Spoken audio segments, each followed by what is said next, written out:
Your parents bought a house in their 20s. They raised kids, owned 2 cars, and even went on vacations. Now, you can barely afford rent, let alone dream of owning a home. Most Americans are working harder than ever. Yet most feel poorer, more exhausted, and more uncertain about their future. That's not a coincidence. That's capitalism unraveling. Let's rewind. Back in the 1950s, the average American family could survive, even thrive, on just one income. A single paycheck covered a mortgage, healthcare, a car, and even a vacation. College tuition, affordable. Jobs, stable. Retirement, that was something to look forward to. But today, 2 full-time incomes barely cover rent, let alone childcare or medical bills. Wages, stagnant, productivity, sky high. So where did the money go?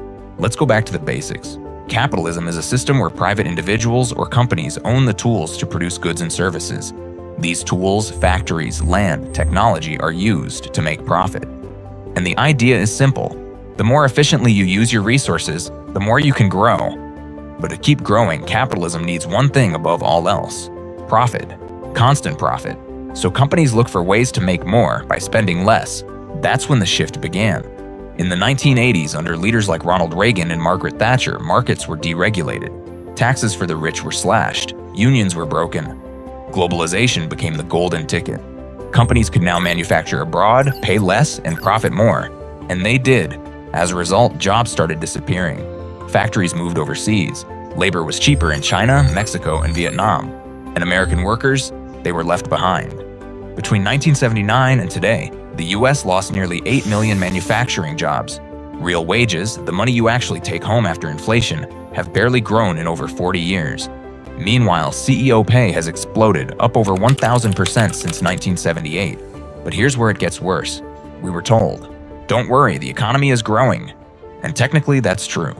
US GDP has more than quadrupled since the 80s. The stock market keeps hitting record highs. Corporate profits are booming. So why doesn't it feel like it? Because most of that wealth is going to the top. In the US, the richest 1% own more wealth than the entire middle class combined. Since 1989, the wealth of the bottom half of Americans has barely moved, but the top 0.1%, their wealth has increased more than 6-fold. And now, even basic survival is expensive. Housing costs are up, healthcare costs are up. Student debt, over $1.7 trillion in the US alone.